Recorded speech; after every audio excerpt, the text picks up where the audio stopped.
Hello, Joe. Hello, nice to see you. How often do you make some visits here in Finland?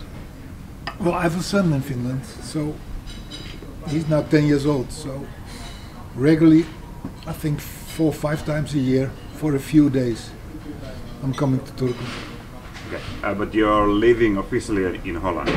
Yes, after I quit the working in abroad, I went back to my hometown, and that's Alkmaar in Holland, and there I live now. When I came back from Venezuela, so it's more or less 1.5 years, 2 years now. Okay. When you look now back, it's few years when you quit in Inter. When you look back that time now, a whole decade in Turku, is there anything that you would do differently now afterwards? Well, of course there are, especially. Of course, I was a really long time there, and if you are there a long time, you have also to see the advantages and disadvantages to be in one place a long time. I think especially the first period we went well. We had a lot of success if you look at the things. Win the cup, win the Liga, we're in Europe, 3 times in the final. So in that 10 years we did a lot of good things. But in a way, the club was organized, I think, now with a technical director. They have somebody who taking part of those things. They can make some steps again. At that moment that I was there, I think a club needs to work with a budget and things like that. Now, and in that moment it was only that I have to deal with Stefan. Was of course important for the club. It's his club more or less. But if you look at that, it should be, if you want to grow as a club, it should be that the whole organization grow together with the technical part. And in that case, especially after the champion year and the years after, it stays a little bit. We should grow more, and that's one thing. It's not only my thing, but that's a club thing. And I think now, at this moment, I was this morning there. Well, there is somebody who's taking part in the technical way of finding players. In my time, it wasn't. That's a different thing. But in the rest, well, you have to deal with what you find. With all respect, it's Finnish football, so you have your money things, and there is things you don't have. But if you look at everything, we did it quite well, I think. You were saying a lot that there is a technical director, there are technical things nowadays in Inter. When you were here, how did you scout your players? Was it you or Patrick, or who was? Yeah, more or less together, of course. But it should be that if you are scouting players, that you know what the budget should be. You know what I mean? Because then you can decide yourself how much you want to spend for a player. In my situation, if we find somebody, we have to think about, does it fit? Yeah, okay, maybe it's a player who can help us in a technical way. But then, of course, what's the salary, other things? Then we go to Stefan. That's the way it works. Then it's possible or not possible. You know what I mean? And those steps, if you can pass them by, you can do it with yourself. More like that. That you know, okay, this is the budget, and you have to deal with 22 players with that and all the other things. This is the budget. It's easier to make your own decisions in that. And that's what I mean by how we did it. It was a lot. I was watching a lot of videos. Patrick was in that moment. Yummy was in that moment. And then we get a lot of information, but we always have to go back for the decision things. And I think nowadays it's easier. So you need to first negotiate with the player, and when everything was clear with the player, that was the moment when you went to Stefan and it's okay. Before that, of course, well, you know a little bit about money things, but that was more or less the way of working. Yes. Of course, it's his money, and not my money, and there are things possible and there are things not possible. But that was the way of working, and I think it should be that that the club needs to have a budget, and that you can deal with that. That should be a really good way of working. When we look back at the team that won the championship, there was one key player, Jos Hoivelt, in the team, a player from your home country. There has been a lot of rumors that Jos were thinking about putting his career to an end before he came to Inter. Can you tell us about the situation with Jos before he came here in Inter? Well, the situation was I knew him because I was working in AZ and he was playing in Heerenveen at that moment. But then his age was 19 years old, and of course I knew a little bit the type.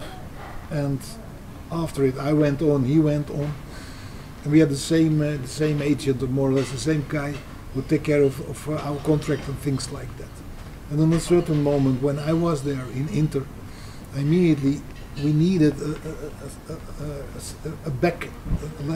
left-footed center defender, and well, of course, I have my sources in Holland, and then an agent came with Jos's name, and I was asking about where is he now. He was at that moment in Austria, and a little bit gone because it didn't work out what he wants. Jos is a kind of character too, so at that moment his career was not going well, and I exactly know the moment that he came here, because when we would just say, okay, let's see, let's try it, because I didn't know anything about him at that moment. It's 5 years after I saw him in the juniors and in the second team.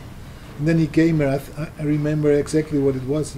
He landed in Helsinki, missed the plane to Turku, so he came by bus. I think it was 2 o'clock, Hamburger Bors, -20 when I took him, and then he slept in my house, my place, the first night, because we have to train 9 o'clock in the morning, and then we went there, and that's more or less the story. Because then I know a little bit from him before, but that he could help us, I was sure about that. And after a week, everybody was. So that's the story how it came, and maybe he didn't want to end it, but he was completely at a low point in his career. Yeah. And afterwards, he has been winning Finnish League, Swedish League, Championship, Scottish League. So he had, of course, excellent career after. I think for his qualities and things, he made a huge career. If you look at how it was at the moment that he came here and where it ended, he did it really well. And of course, it's not only by the skills, but also by the what I always say, the mental skills, the personality. He was a fighter, good character, good for a team. You know what I mean? That was something we needed exactly at that moment, especially here. Could be the leader in the team. It was 1 out of 1,000 for us at that moment. Yes. The championship team you had, there was also Dominic Chatto, yeah. There was Patrick Bantamoy, yeah. And you had key players who were foreigners, but you have also a lot of young players. Yeah. How did it came so that Inter had so much young own boys in that team? Well, I think a good thing at that moment was that the reserve team play in the first division, like HEK has with Club in 04, not in the third division, but in the first division. And if you are a really talented player, and I just named Oyala at that moment, for instance, he was 17 and play already first division. And I think that helped a lot, because then the step is not that big. It was a really good moment for those youngsters to come into the team, to develop it more, and also with the other players we got in. Chateau, that was also by just testing and lucky, you know what I mean? That way we get a tip and we tried it and it felt out well, and at that moment it was, in that way, it was a good combination. And also it fits in a mental way, it fits in the way we work together. It was a team too, and of course it was not immediately there, because first year was really hard. I came, and after 7 games, we did it well in the Liga Cup. We were in the final in my first year. That was not expected, but when the season started, after 7 games, we were down at the table. I went to Stefan's office. That story I never forget. Well, I say, you're not get me for this, you know. So if you want to get rid of me or something, I can understand. No, he said that moment, and that I really respected it. In that way, it was after 7 games. No, I heard good stories, and we're playing well. We're not getting results, and after it went better and better. And of course, the second year was an amazing year. Then we could build it up, and everything went what we wanted at that moment. So that's the only thing is always, of course, if you talk on that, it's difficult to keep it after a year. Yours was not possible because only 1 year contract. He doesn't want to sign, of course, because a lot of clubs were interested, and Chateau the same things. And of course, you know, it is a year, and then you have to search again and to look again. No, but it was an excellent year. Yeah. Do you think that's a problem in Finnish football, that when you play an amazing year, the next year you won't have your key players back? Yes, that's a problem. But it's also a situation, you know it on forehand. I mean, those players, Mika, in that moment, after that year, want to go to Heerenveen, ask me, is it a good step to do it already or not? You know what I mean? Well, you know then, if you are successful and they are really good and talented, that they want to go to a league in Europe, another league. And that's that you have to do with. That's a problem. Of course, it's a problem. Even in the Venezuela, the biggest team in Finland, they have those things too. Of course, they want to sell out, and players want to continue in Europe because there's much more money and a much better league to play in for them. So, if you think about Finnish league, is the main thing in Finnish league to be a place where the players can play and be better players to go to Europe, or should we try to make it like the players want to stay here? Yeah, but I think then in football money rules. So in that way it's always difficult. But I think in the 10 years when I came and when I left, that it makes progress. So the clubs are doing better with the youth, and I think way of playing, I don't know this moment exactly because I didn't see so much things, but in a certain moment you see also that Honga, Hoyeka, SJK, they did things, built stadium, a better way of playing, you know what I mean? And in that way it was not only like it was in old days before my time, also kicking long balls and just fight. It was really trying to play football in a way, but how far you can go with it depends also on the money to keep them, and that's always difficult.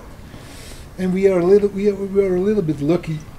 That's another thing too. Maybe it's too technical, but if you can get really good African players, because they are cheap and a lot of times skillful and want to make a next step too, if you get the good ones, then like Bantama was in that moment, Chateau, okay, they will leave after it, but still that can lift up the league too, of course.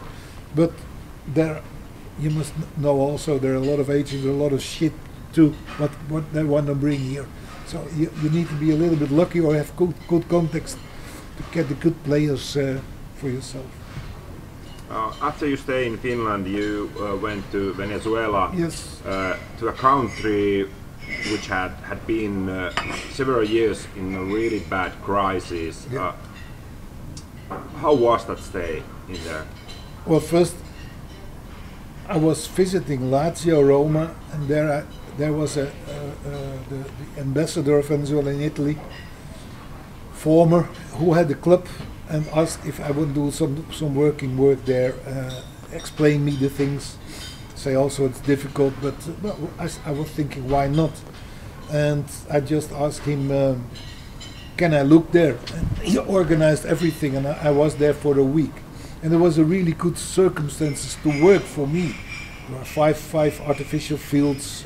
Club was good organized in a way, good youth department, good technical players, good mental players on a certain level. South America different than Europe, of course, but it was.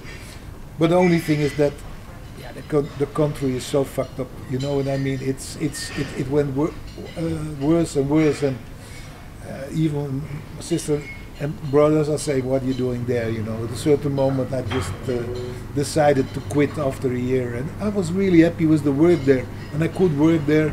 Language was going better, with the circumstances for the people. It's I can tell you stories that's amazing. For me it was okay, but people around, and robberies and crime and no food, and yeah, that's awful, and it's that was difficult, but not for me and in that working part. But if you look at the country, it was this. So you had food in the table and medicines and things For like me, that? I had a private, at the car, private shower, bodyguard, everything was organized. So that was not a problem, but it was not allowed me to go alone on the street, you know what I mean? Because that's dangerous if you are a gringo, what they say. And that in a certain moment, that's different, because here you can go to a terrace, take a cup of coffee, but I could not do it there. Because I more or less I worked, went back to the house. It was with a wall around it, and in the morning they took me and I went to the club. Well, that's not. In the end, it's not. It was a really good experience, or good experience. It was an experience, but in the end, it's not what you want, of course. You say that you had bodyguards who was looking for your safety. You are coming from Europe. You are coming from a country that is a stable country, has been stable since World War II. You have lived in Finland, which is also a stable country. Then you go to a country where you need some bodyguards. Was this a new experience to you? Yes, of course it was new for me, but I heard already that the area where I was, nobody took a phone in a bus or something, because I think 5 out of 10 buses were robbed. They're just coming in with and they shoot, you know what I mean? So there was a lot of things going on in the country, but the most important part was that it's not politics in that way, but it should be the richest country in South America, because they have everything there, but it's completely fucked up by narcotics and things like that, and people, was all respect, Maduro and his clan took all the money out of it. There is no food at all. So in that way, it was an experience that I was going transport by that way. Yeah. And they were packed with guns, your bodyguards. Yes. Yeah. Did it make you feel more safe, or didn't? Yes. For me, it was not a problem, and I was not going out, of course, so much. It was just the club that was also with walls around it, and those bodyguards. They took bodyguards. They were always around, so it was okay for me. But it's not, in the end, it's not the way you want to live there. Because when you want to drink a cup of coffee or go out sometimes, you know what I mean? Yeah. Like here. But it was not possible. Now when you live in Holland, do you have some contacts here in Finland that you have bond with so much that you want also come to Finland? You have a son. That's the reason you come here, but do you have this kind of very good friends you have want to visit? Yami, who was assistant coach when I came, helped me a lot. He's the real friend, and I stay in his house at this moment. And I'm phoned a lot by clubs also, Finnish clubs, about players in Holland and things like that. But that's more football contacts. But if you look at friend things, well, of course, I was this morning watching a training, inter-training. Oyali, you see football, that there are only 2 who are around there, and for the rest nobody. And Laurie, I saw. But if you look at friends, yes, there are people from that period that I see, and Yami is in that way the best one.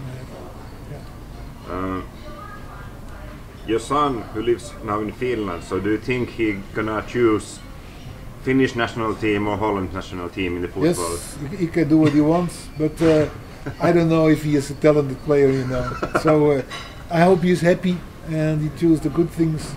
And he comes a lot to Holland. He speaks Dutch, and I visit him here. And for me, the most important thing is that he's happy and that it goes well. And then we'll see what happens. So when your son has learned Dutch, so do you speak Finnish?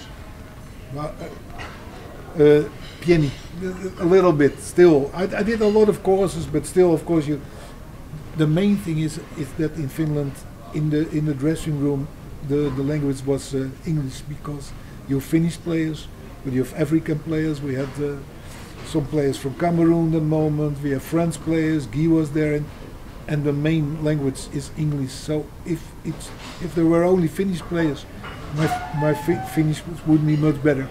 That's it. Yeah. The last one. You were 10 years in Finland. There is a lot of players you have seen. What is the most absurd thing that you remember that happened with your players? The most absurd thing that happened with your players? Thing that you would never understand that it could be even possible. Something that was funny or I don't know exactly those things, but really, we played a really good game when we played Twente away 0-0. That was remarkable, that moment, because that team was a really good team at that moment with Tadic and those kind of players. Okay, you know that it will be not possible almost to get results against them, but that was a really remarkable thing. And funny things, well, remarkable. I was thinking, I don't know why, but if you play HJK away, you never have a referee behind you. That was one thing what comes up if you look to the things, because I know in my first game we played there, Jos was getting a red card by a thing from which I think if it happened to a HJK player, it will never be a red card. In that case, it's a little bit like Ajax in Holland in the home games. I don't blame anybody about it. It is how it goes. But that was, I don't know, it's still like that, but it's or people saying, but a lot of time it seems that it's always going that way. That's it. Thank you, Job, and good luck in the future. Yeah, okay. Thanks.